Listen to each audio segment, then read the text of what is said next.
पंचदशः पाठः। एका शिक्षा। पर दोषों को देखने वाला व्यक्ति भले ही कितना भी विद्वान हो, समाज के मनुष्यों द्वारा तुच्छ दृष्टि से देखा जाता है। किशन सिंह बुद्धिमान है, किंतु अपनी इसी आदत के कारण समाज में तुच्छ समझा जाता है। पंडित गोपीचंद एक दिन एक घटना से उसे सीख देता है। किशन सिंहः बुद्धिमानः कृषकः आसीत्, तथापि कस्मैचिदपि न रोचते स्म। ग्रामीणाय कामपि वार्ताम् आदाय प्रत्येकं जनस्य निन्दां करोति स्म। सः परेषु जनेषु दोषान्वेषण तत्परः अभवत्। तस्य दृष्टौ न कोऽपि मनुष्यः निर्मलाशयः नासीत्। कस्मैचित् प्रयोजनाय एकदा पंडित प्रवरः गोपीचन्द्रः तस्य गृहम् अगच्छत्। सः अपश्यत् एका धेनुः स्थाणुः बद्धाः सति प्रसन्नीभूय शुष्क बालतृणं भक्षयन्ती अवतिष्ठति। सः चैतत् दृष्ट्वा आश्चर्यचकितः अभवत् यत् तस्य नेत्रयोपरि एकं विशालकायम् उपनेत्रं सम्मिलितमासीत्, यस्यः हरितवर्णासीत्। तदैव गृहात् किशन सिंहः आगतः। किशन सिंहः तस्मै गोपीचन्द्राय नमः अकरोत्, पुनश्च तदुपवेशाय खट्वा प्रसारिताम् अकरोत्। पंडित गोपीचन्द्रः खट्वायां न्यविशत्। इदानीमपि पुनः पुनः नेत्रयोः निबद्धम् उपनेत्रं पश्यन् आस्ते। किशन सिंहः हसन् अवोचयत्, पंडित प्रवरः, किं वीक्षसे? भवान् अपि मम बुद्धेः प्रशंसा करिष्यसि। वार्ता चेयं यत् इयं धेनुः स्नेहपूर्वकं पालिता। इयं हरित बालतृषं शल्यं च मधुरम् अभिलषति। मया शुष्कैः बालतृणैः सह चूर्णं मिश्रीकृत्य अस्य न्यवेदयम्, किन्तु एषा दिनत्रयं यावत् न किञ्चित् विलोकयति बभुक्षताम्।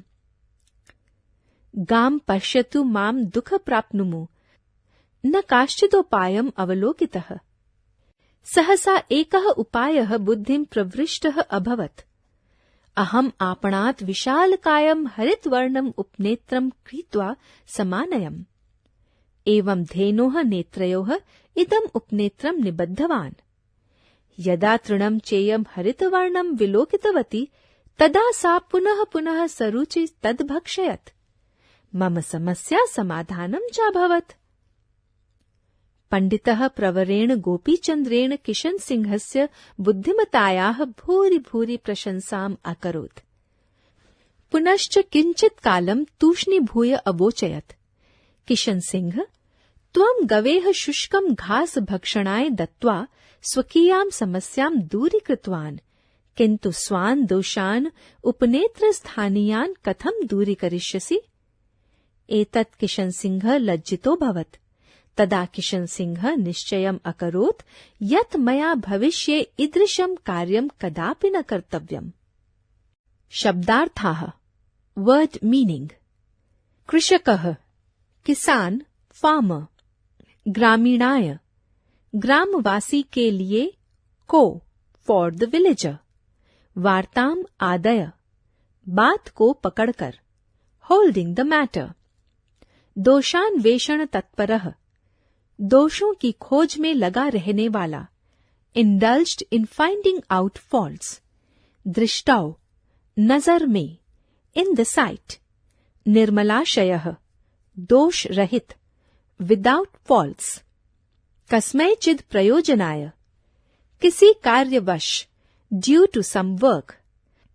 स्थाणोः बद्धाः, खूंटे से बंधी।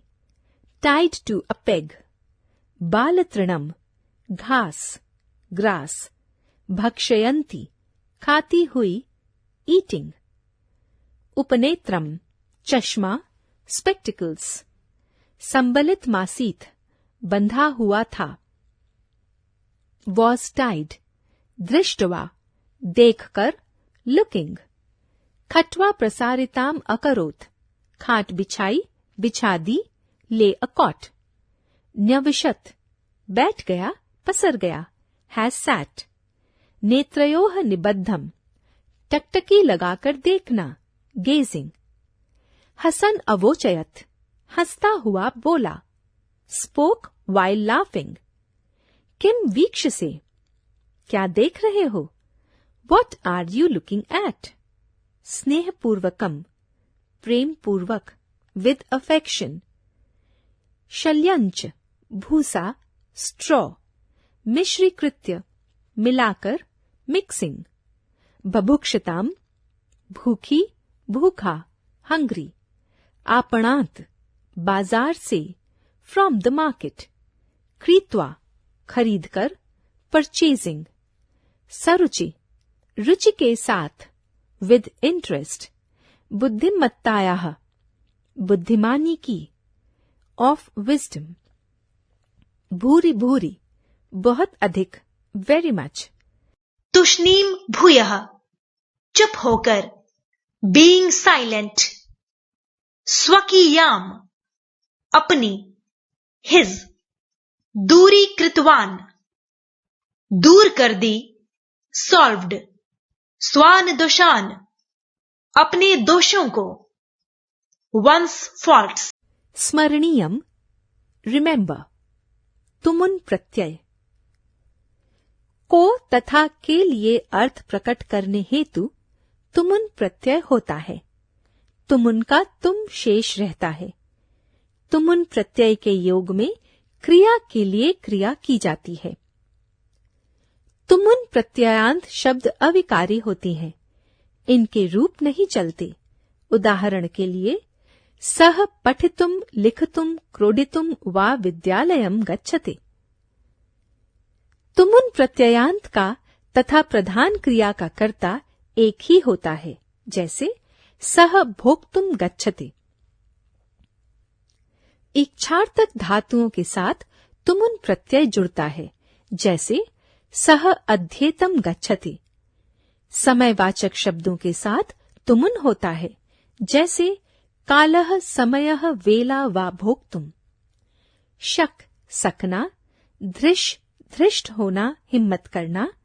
ज्ञा, जानना। ग्ला, गलना, मुरझाना। वट, प्रयत्न करना। रम, आरंभ करना। लब, पाना। क्रम, आरंभ करना। सह, सहना। अर्ह, योग्य होना। अस, होना।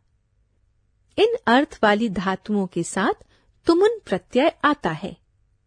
पर्याप्त, समर्थ, योग्य अर्थ वाले शब्दों के साथ योग्यता, शक्ति, नैपुण्य या लावण्य अर्थ वाले विशेष्यों के साथ भी तुमुन प्रत्यय होता है। जैसे लिखितमपि ललाटे प्रोज्झितुम कः समर्थः। भाग्य में लिखे को कौन मिटा सकता है। अस्ति में विभवः सर्व परिज्ञातुम, मुझ में सब कुछ जानने की शक्ति है। धातु में गुण होता है, जैसे जि, जेतुम, भ, अभितुम, क्रि, कर्तुम, ह, हर्तुम, ध्रि, धर्तुम। धातु के अंतिम च और ज को क, द को त, घ को द और म को ब होता है, जैसे पच, पक्तुम, भुज, भोक्तुम, छिद, छेन्तुम, लब, लब्धुम। धातु के अंतिम द और श को स होता है।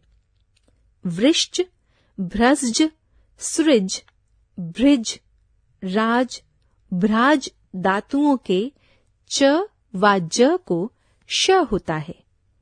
श होकर इनमें तुमुन प्रत्यांत ष्टुम वाले रूप बनते हैं, जैसे प्रच्छ, प्रष्टुम, प्रविश, प्रवेष्टम, सृज, सृष्टुम। धातु के अंतिम ए और ए को अ हो जाता है, जैसे आहवे, आहवातुम, गै, गातुम, त्रय, त्रातुम। धातु के अंतिम म को न हो जाता है, जैसे गम, गंतुम, स्म, स्तुम। धातु के अंतिम ह को ध या द होकर ग्धुम या दुम रूप बनता है। जैसे दह, दग्धुम, द्रुह, द्रोग्धुम, दुह, दोग्धुम, लिह, लेढुम, वह, वोदुम।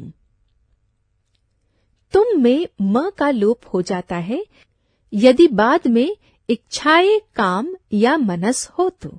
जैसे वक्तु कामः वक्तुमनाः, बोलने का इच्छुक। कुछ तुमुन प्रत्यांत शब्द नीचे दिए जा रहे हैं। धातु प्रत्यय रूप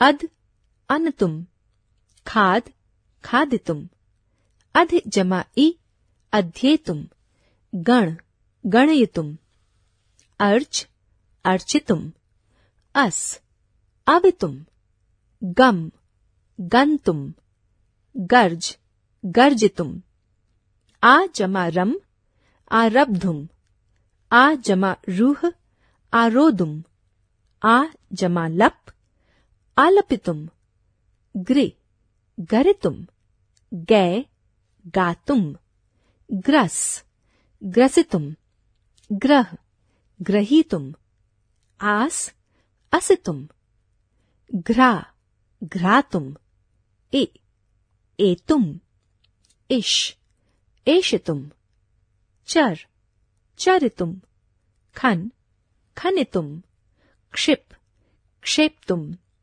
क्षम, क्षमितुम, क्रुद्ध, क्रोद्धम, क्रीड, क्रीडितुम, क्री, क्रेतुम, जन, जनितुम, छिद, छेन्तुम, चेष्ट, चेष्टुम, चुर, चोरयितुम, चिंत, चिंतयति, चिंतयितुम, चेत, चेतम, चल, चलितुम, जीव, जीवितुम, ज्ञा, ज्ञातुम, ज्वल, ज्वलितुम, डी, डयितुम, तप, तप्तुम, कथ, कथयितुम, कंप, कंपितुम, कूर्द, कूर्दितुम, क्री, कर्णत्रिम, क्रंद, क्रंदितुम, जी, जेतुम, त्यज, त्यक्तुम, दा, दातुम, घा, घातुम, धाव, धावितुम, मुद, मोदितुम, भ, भवितुम। किशन सिंह बुद्धिमान किसान था, तब भी उसे कोई पसंद नहीं करता था। वह ग्रामीण लोगों की बातों को पकड़कर प्रत्येक व्यक्ति की निंदा या बुराई करता था। वह सदैव दूसरों के दोषों की खोज में लगा रहता था। उसकी नजर में कोई भी मनुष्य बुराई से रहित नहीं था। किसी कार्यवश एक विद्वान पंडित गोपीचंद्र उसके घर आए। उन्होंने देखा एक गाय खूंटे से बंधी हुई प्रसन्नता पूर्वक सूखी घास खा रही थी। यह दृश्य देखकर वह आश्चर्यचकित हो गए। उसके नेत्रों के ऊपर एक बहुत बड़ा चश्मा बंधा हुआ था, जिसका रंग हरा था। तभी घर से किशन सिंह निकला। किशन सिंह ने गोपीचंद्र को नमस्कार किया एवं उनके बैठने के लिए खाट बिछाई। पंडित गोपीचंद्र खाट पर बैठ गए। इसके पश्चात भी वह बार बार टकटकी लगाकर बंधे हुए चश्मे को देखते रहे। किशन सिंह हंसता हुआ बोला, विद्वान पंडित, क्या देख रहे हो? आप भी मेरी बुद्धि की प्रशंसा करोगे। बात यह है कि इस गाय को मैंने प्रेम पूर्वक पाला है। इसे हरी घास व भूसा मीठे लगते हैं, इसलिए मैंने इसे सूखी घास के साथ मिश्री का चूरन मिलाकर दिया, परंतु 3 दिन तक इसने इसे देखकर भी नहीं खाया। गाय को देखकर मुझे बहुत दुख हुआ, परंतु इसके अलावा कोई उपाय भी नहीं था। अचानक मेरी बुद्धि में एक उपाय आया। मैं बड़ा सा हरे रंग का चश्मा खरीदकर बाजार से ले आया और इसे गाय के नेत्रों के ऊपर बांध दिया। तब से इसे घास हरी नजर आती है और तब से यह इसे बार बार सुरुचिपूर्ण भाव से खाती है। इससे मेरी समस्या का समाधान हो गया। विद्वान पंडित गोपीचंद्र ने किशन सिंह की बुद्धिमत्ता यानी समझदारी की भूरी भूरी प्रशंसा की। फिर कुछ समय तक चुप होकर बोले, किशन सिंह, तुमने गाय को सूखी घास खाने का प्रबंध कर अपनी समस्या दूर कर ली, परंतु अपने दोषों को चश्मा लगाकर कब दूर करोगे? किशन सिंह लज्जित हो गया। तब किशन सिंह ने निश्चय किया कि भविष्य में मैं ऐसा कार्य यानी दूसरों की निंदा एवं उपहास कभी नहीं करूंगा।